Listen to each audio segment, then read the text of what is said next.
우리에게 주시는 하나님의 말씀은 민수기 1장 47절에서 54절 말씀입니다.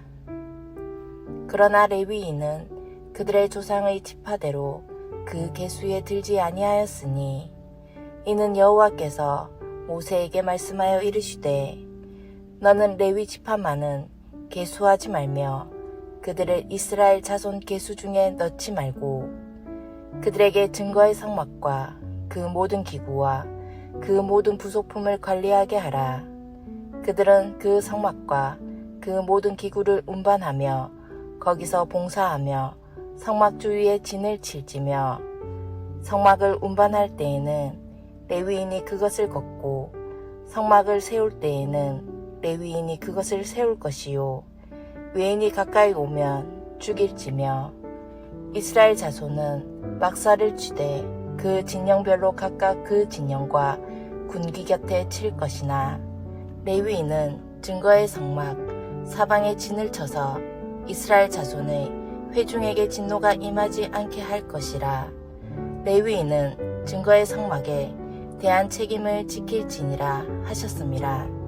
이스라엘 자손이 그대로 행하되 여호와께서 모세에게 명령하신 대로 행하였더라.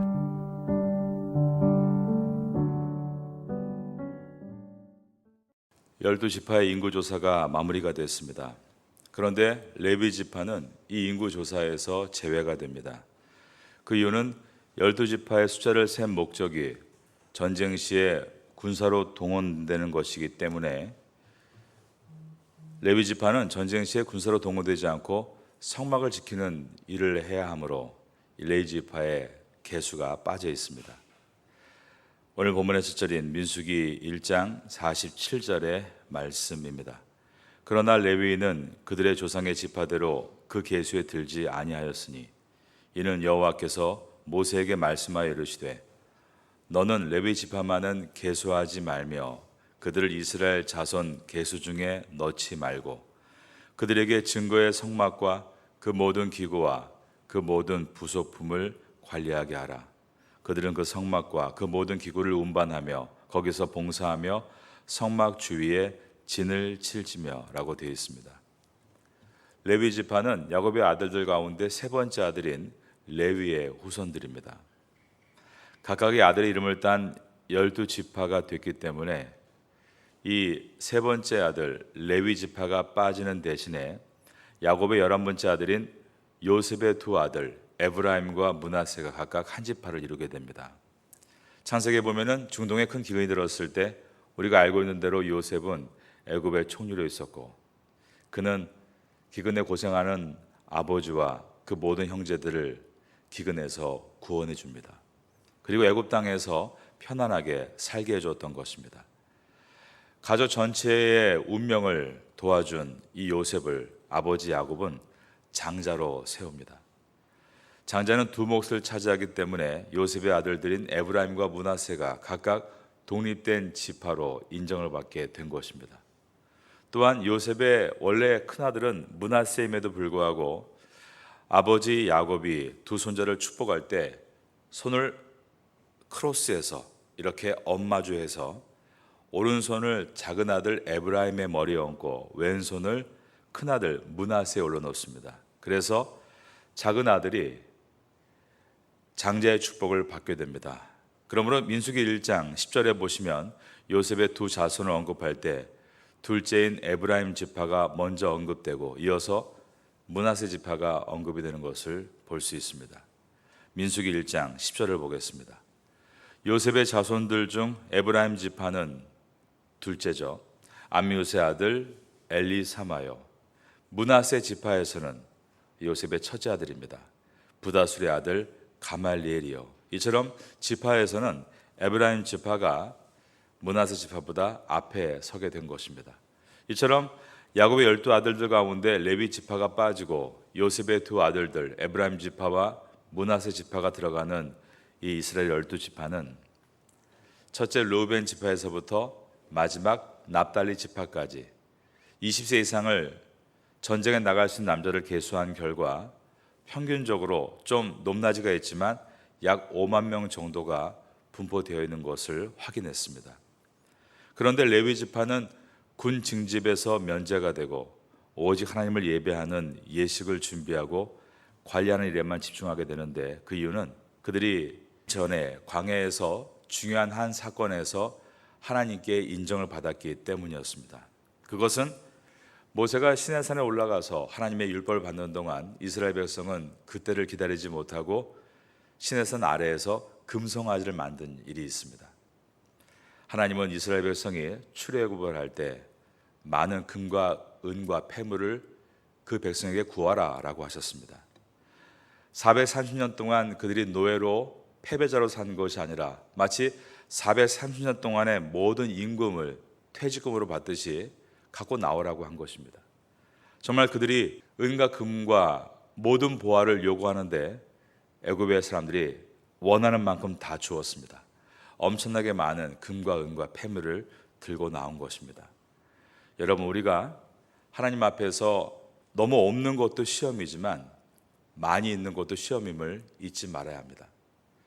그 많은 것을 가지고 어디에 쓰여야 되는가를 생각하지 못한다면 그것은 그들에게 죄를 지을 수 있는 기회가 되고 결국 다시 패배하게 되는 것입니다. 하나님은 이 많은 폐물을 통해 시내산에서 율법을 받고 난 다음에 이제 짓게 될 성막을 위한 필요한 도구로 사용하기를 원하셨습니다. 그러나 그들은 모세가 시내산에서 내려오지 않자 그 많은 금을 녹여서 금송아지를 만든 것입니다. 금송아지는 애굽에서 자주 보았던 아피스 우상의 모습이었습니다. 그들은 그것을 만들고 하나님이라고 외쳤던 것입니다. 자기가 갖고 있는 재물과 필요한 물질들이 어디에 쓰여져야 할지를 모른다면 그것은 엄청난 큰 재앙이 될 수밖에 없습니다. 이스라엘 백성들은 이렇게 금송아지 사건을 통해 엄청난 죄악을 하나님 앞에 짓게 됩니다. 그때 하나님은 금송아지를 하나님으로 만들어 섬긴 것에 대해서 원래는 다 진멸하겠다라고 하셨지만 모세가 눈물로 기도하는 가운데 이제 대표적으로 주동자 3,000명을 죽입니다. 이에 앞장섰던 사람들이 바로 레위인들이었습니다. 레위인들은 하나님의 명령에 순종해서 그 모든 더럽고 추악한 죄를 다 진멸시킨 것입니다. 이때 모세가 하나님을 대표해서 이 레위인들을 축복합니다. 이 내용이 출애굽기 32장 29절에 들어있는 말씀입니다. 그러므로 레위인들은 하나님의 거룩과 주님의 뜻을 지켜나가는 존재로 세움받게 되고 전쟁에 나가지 않고 전쟁 시에도 성막을 지키는 일을 하게 된 것입니다. 이것은 분명히 하나님께 칭찬을 받는 귀하고 영광스러운 일이었습니다. 하지만 우리가 이 레위 지파의 조상 야곱의 세 번째 아들 레위에 대해서 생각해 봐야 합니다. 창세기 때 보면 과거에 그들은 하나님으로부터 심판의 메시지를 받았던 일이 있습니다. 야곱의 둘째 아들인 시므온과 함께 장차 흩어지리라 이러한 심판을 받았던 지파가 바로 레위 지파입니다. 그 내용은 우리가 알고 있는 내용입니다. 창세기 34장에 보면 야곱의 딸, 즉 시므온과 레위의 여동생인 디나가 세겜 땅에 살 때 세겜 땅에 뭐 좋은 곳이 없나 혼자 나갔다가 그 땅의 왕자인 세겜에게 강간을 당한 일이 생겼습니다. 그 후에 세겜은 디나를 좋아하게 되고 아내로 삼겠다고 하며 아버지를 대동하여 야곱을 찾아옵니다. 그러나 이것은 결혼에 대한 문제가 아니라 죄에 대한 문제이고 그들은 며느리로 삼겠다고 말할 것이 아니라 자신들의 범죄를 인정해야 했습니다. 그러나 힘이 없는 야곱과 아들들은 이 억울한 일을 그대로 당하게 됩니다. 그러자 둘째 시므온과 셋째 레위가 자기의 친여동생 디나를 위해서 복수를 다짐합니다.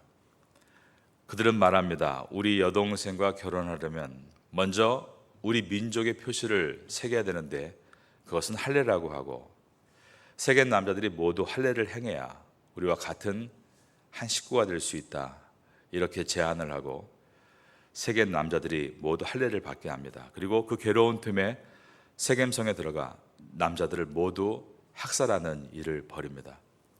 야곱은 이 두 아들의 폭력이 너무 잔인하고 그들이 한 것이 하나님 앞에 옳지 않으므로 하나님을 대신해서 하나님의 저주를 그들에게 전합니다. 그것은 너희들은 결코 땅을 얻지 못하고 흩어지리라 라는 저주였습니다. 이것은 야곱이 한 것이 아니라 하나님께서 야곱의 입을 통해 하신 심판의 저주입니다. 그 결과로 이 두 지파는 인구가 급속하게 감소하게 되는데 민수기 1장 23절에 보면 시몬의 숫자가 59,300명으로 12지파 중에 세 번째로 많은 것을 우리가 보게 됩니다. 우리 한번 1장 23절을 읽어볼까요? 이 정도 숫자라면 결코 하나님의 심판이 아닌 그냥 내추럴 그로잉, 자연 성장으로 굉장히 많은 숫자라고 볼 수 있습니다. 그러나 이제 한 세대가 지나서 40년 후에 2차 인구 조사에 보면 그 시므온 지파는 22,200명으로 급격하게 줄어들게 됩니다. 그러다가 여호수아 시대 때에 가나안 땅을 분배받을 때는 아예 땅을 얻지 못하고 그러므로 유다 지파 영토에서 더부살이를 하게 되는 일들을 얻게 되고 결국 독립적인 땅을 얻지 못한다라고 되어 있습니다. 여호수아 19장 1절 이하에 들어있는 말씀입니다. 하나님께서 공의 하나님이 심판하신 것이 그대로 이루어졌다는 것입니다. 심지어 시므온 지파는 유다 지파에게 엄청난 은혜를 입고도 남북이 분단될 때 남유다 편에 서지 않고 저 북이스라엘 편에 서게 됩니다. 그러다가 북이스라엘이 아수르에 의해서 멸망당할 때 가장 먼저 흐지부지 흩어져 버린 것이 바로 이 시므온 지파입니다. 하나님께서 말씀하신 것이 하나도 땅에 떨어지지 않는다는 것은 꼭 우리에게 주시는 축복만이 아니라 우리에게 주시는 심판도 그대로 이루어진다는 것을 잊지 말아야 합니다. 레위 지파도 흩어져서 분산될 것이라고 예언되어 있었습니다. 그 내용도 그대로 성취가 되는 것입니다. 레위 지파가 금송아지 사건에서 하나님 편에 서서 악을 심판하는 것으로 인해 이제 하나님의 성막을 관리하게 되고 군 징집에서 면제가 되고 정치적인 의무를 하지 않고 그리고 하나님의 일을 위해서 온몸을 던지는 것은 분명 하나님의 상이고 하나님의 인정이라고 말할 수 있습니다. 하지만 경제적인 측면에서는 땅을 받지 못하게 하심으로 그들은 48개의 레위 도성으로 흩어지게 됩니다. 결국 야곱의 예언대로 분산되어 사방에 흩어지게 되었던 것입니다. 우리가 여기에서 봐야 할 것이 있습니다. 그것은 하나님의 말씀은 1.1획도 땅에 떨어지지 않는다. 그 뜻은 하나님이 우리에게 축복의 말씀만을 이루신다는 것이 아니라 심판의 말씀도 다 이루신다는 하나님은 공의 하나님이라는 사실입니다. 공의 하나님이란 잘못한 것에 대해서는 벌을 주시고 잘한 것에 대해서는 상을 주신다라는 뜻입니다. 오늘날 많은 사람들이 왜 거룩하지 못합니까? 하나님의 사랑이 부족해서가 아니라 하나님의 공의를 생각하지 않기 때문입니다. 하나님의 사랑만을 생각하니 내가 어떠한 잘못을 저질러도 하나님이 용서해 주신다. 자신에게는 가벼운 잣대를 대고 민수기를 얘기할 때 사람들에게는 하나님은 심판의 하나님이니 너를 용서하지 않을 것이다. 상대방에는 무거운 잣대를 댄다면 우린 굉장히 잘못된 신앙생활을 하고 있는 것입니다. 하나님의 말씀을 들을 때에 무거운 잣대는 내 심령에 두어야 하고 상대방을 바라볼 때는 하나님께서 나를 죽으실 만큼 사랑한 나와 같이 하나님은 그도 죽으실 만큼 사랑했다라는 마음을 가지고 상대방을 바라봐 주어야 하는 것입니다. 하나님의 공의는 살아 있습니다. 그러기에 오늘도 우리는 이 세상이 위태해 보이고 억울한 일들이 많이 보인다 할지라도 세상 사람과 같이 그 대열에 들어가 소리치르며 낙심하는 것이 아니라 공의 하나님이 지금도 살아 역사하시기에 우린 이 새벽에 나와 하나님께 부르짖으며 은혜를 구하는 줄로 믿습니다. 하나님의 공의가 살아있기 때문에 세상은 지금도 그 공의 앞에 움직여 나가고 있는 것입니다. 그런데 레위 지파가 흩어지리라 이 벌을 받았지만 그들이 옳은 일을 했을 때 그러면 어떻게 되는가? 중요한 이야기가 오늘 본문에 들어 있습니다. 그것은 하나님은 그 벌을 상으로 바꿀 수 있는 능력의 하나님이시다라는 것입니다. 레위인들은 땅을 받지 못하고 흩어지리라 라는 예언을 얻었습니다. 이것은 절망적인 말입니다. 그러나 레위인들이 하나님 앞에서 온전하게 다시 회복돼서 일어났을 때 오히려 그 예언은 은혜의 예언이 될 수밖에 없습니다. 왜냐하면 레위인들은 각자의 지파에 48개의 처소에 들어가서 레위성을 만들고 그 안에서 그 지파에 부패하거나 썩어져가는 신앙을 바로잡는 은혜의 역할을 했기 때문입니다. 이스라엘 전역에서 분명 하나님께서 예언하신 대로 더부살이를 하고 있었지만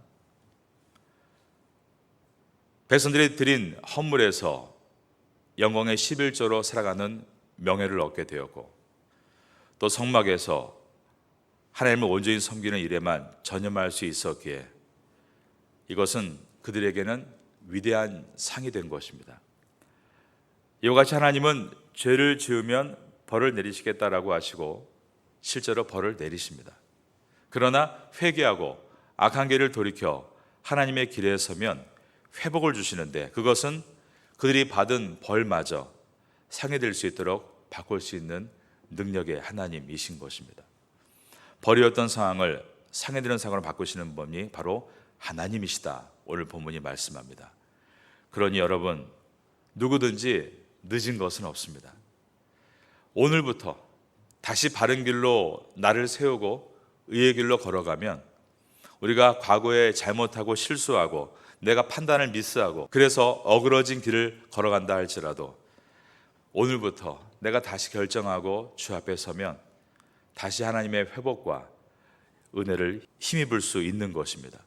징계가 바뀌어 칭찬이 되고 상황에 앉아왔던 장소는 바뀌지 않았는데 오히려 그것이 좋은 상황으로 돌아올 수 있게 되는 것은 우리 하나님이 능력의 하나님이시기 때문입니다. 여러분 이 은혜를 붙들고 늘 믿음으로 걸어갈 수 있게 되시기를 예수님의 이름으로 축원합니다. 50절을 다시 보겠습니다. 그들에게 증거의 장막과 그 모든 기구와 그 모든 부속품을 관리하게 하라. 그들은 그 성막과 그 모든 기구를 운반하며 거기서 봉사하며 성막 주위에 진을 치며 이러한 자세한 구체적인 내용들이 레위기에 아주 깊게 들어 있습니다. 우린 각자 직업군에서 하나님 앞에 부름받은 왕같은 제사장들입니다. 이 말은 오늘 이 본문이 단지 교회에 있는 목회자나 또는 사역자들만의 이야기가 아니라 이 땅에 살고 있는 모든 성도들의 이야기라는 뜻입니다. 하나님께서 우리 각자에게 전문적인 깊은 일들을 맡기십니다. 교회 안에도 교사가 있고 또 성가대도 있고 성도들의 입장을 도와주는 새가족과 그리고 예배를 인도하는 팀들이 있습니다. 각자의 역할이 있고 또 그들의 역할은 전문적이고 서로가 신뢰해 줘야 합니다. 직업에서도 마찬가지입니다. 각자의 역할이 있고 그 역할마다 깊은 전문적인 지식이 있습니다. 레위기를 보면 레위인들이 얼마나 깊게 이 모든 것을 지켜나가고 준비해야 되는지에 대해서 상세하게 기록이 되어 있습니다. 그것은 레위 지파의 이야기가 아니라 이 땅에 있는 모든 성도들의 각자의 자리에서 해야 될 일들입니다. 한 부서가 있는데 부서에서 처음에 성도가 교회에 들어오면 먼저 등록을 해야 합니다. 등록을 하고 나서 새가족 4주를 거쳐야만 저희 교회의 등록교원이 됩니다. 그럴 때야만 성가대든 교사든 부서에 들어갈 수 있습니다. 그 전까지는 같이 있을 수 있지만 사역을 함께 할 수는 없다는 것입니다. 왜냐하면 그 질서가 깨지기 시작하면 모든 부서가 질서가 없어지게 되고 그러면 교회가 조직이 서지 못하고 와야 되기 때문입니다. 그래서 저희 교회는 처음에 들어오면 새 가족을 4주를 맞춰야만, 그 다음에 또 교사에 가서 보조교사도 할 수 있고 성가대나 그 외의 기타에 들어가서 봉사를 시작할 수 있습니다. 그러나 또 세례를 받지 않았다면, 제자훈련을 받지 않았다면 그것을 받을 수 있도록 그 전까지는 어느 기간 또 봉사보다는 배우는 일에 치중할 수 있도록 안내해 줍니다. 이런 순서를 잘 거쳐서 각 부서별로 전문적으로 어떻게 해야 되는가가 있어야만 와야 되지 않고 우왕좌왕하지 않습니다. 예전에 저희 교회에서 어떤 분이 교회 등록을 하셨는데, 등록을 하시고 나서 세 가지 끝나지 않았는데 어느 부서에 배치가 된 겁니다. 그런데 그분이 그것이 교회의 법에 맞지 않는다는 것을 알고 눈물을 흘리셨습니다. 내가 교회에 제대로 다니고 싶은데 왜 나를 이렇게 인도했느냐. 이런 문제가 발생하는 것입니다. 여러분들이 뭔가를 할 때 항상 여러분 부서 안에서 정확한 매뉴얼을 따라가셔야만 교회가 흔들리지 않고 안전되게 갈 수 있다는 것을 꼭 기억해 주시고, 어린 교회학교에서부터 어른에 이르기까지 너무 급하지 말고 차근차근 순서를 밟아서 가시기를 바라겠습니다. 이스라엘 백성이 진영을 출발하기 앞서 1장부터 10장까지 엄청난 시간 동안 어떻게 출발하기 전에 진열을 정비하고 조직을 세운 다음에 출발한 이유는 다 이러한 이유가 있는 것입니다. 하나님께서 파테아 선교교회에 새로운 도약을 준비하고 계십니다. 그러기 위해서는 이 민수기에서 주시는 말씀을 우리가 잘 배울 필요가 있습니다. 여러분 각자의 부서에서 민수기를 통해서 잘 정비되고 세워지는 데가 있게 되기를 예수님의 이름으로 축원합니다. 레위 지파들은 그들의 숙소가 성막을 중심으로 동서남북으로 진을 치게 됩니다.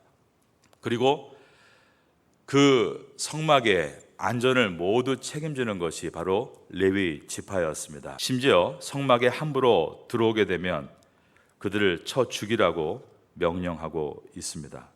53절의 말씀입니다. 레위인은 증거의 성막 사방에 진을 쳐서 이스라엘 자손의 회중에게 진노가 임하지 않게 할 것이라. 레위인은 증거의 성막에 대한 책임을 지킬지니라 하셨습니다. 이처럼 레위인이 먼저 성막에 대한 정확한 매뉴얼을 가지고 보호하고 있는 것입니다. 이처럼 정확하게 매뉴얼을 가지고 규칙을 가지고 세워나가는 것이 만약에 필요가 없고 그냥 은혜로 되는 것 아니냐라면 민수기가 나올 이유가 없습니다. 그러나 민수기가 나오고 있는 것은 이 하나하나가 중요하기 때문입니다. 저희 목회부도 매일매일 일지를 씁니다. 송은정 목사님 오시고 이제 한국어도 같이 연결해서. 그런데 이미 우리 태국 전사님들은 지난 한 4년 동안 매일같이 빠지지 않고 일지를 써왔습니다. 그렇게 써야만 무엇을 했는지를 알 수 있고 앞으로 무엇을 할지를 볼 수 있는 것입니다. 여러분도 각자 부서에서 한번 일지를 적어보시기 바랍니다. 모인 사람이 누구였는가. 물론 머리로 기억하지만 우리의 머리는, 기억력은 우리의 손끝의 펜보다 진하지 않습니다. 우리가 어떤 곡을 했는가, 또 우리가 어떤 것을 배웠는가, 앞으로 무엇을 할 것인가 계속 적어가는 것입니다. 그러면서 과거를 돌아보고 그러면 미래에 대해서 하나님께 기도할 수 있고 우리의 방향을 잡아 나갈 수 있습니다. 민수기는 그와 같이 성도의 질서를 만들어가는 매우 귀중한 말씀들이 들어 있습니다. 우리 민수기를 기대해야 됩니다. 하나님께서 우리에게 주시는 은혜의 말씀이기 때문입니다. 우리 파테아 선교교회가 민수기를 통해서 새로운 도약을 하는 데에 잘 준비될 수 있기를 예수님의 이름으로 축원합니다. 샬롬 3월 기도 제목입니다. 지금은 함께 기도하는 시간입니다. 3월의 공동 기도 제목은 첫째, 말씀과 기도의 자리에 서게 하소서. 둘째, 사랑과 섬김의 자리에 서게 하소서. 셋째, 사순절 주간 사경회를 잘 준비하게 하소서. 넷째, 부활 주일 세례 예식을 잘 준비하게 하소서. 말씀을 붙잡고 기도하는 귀한 시간 되시기를 소망합니다.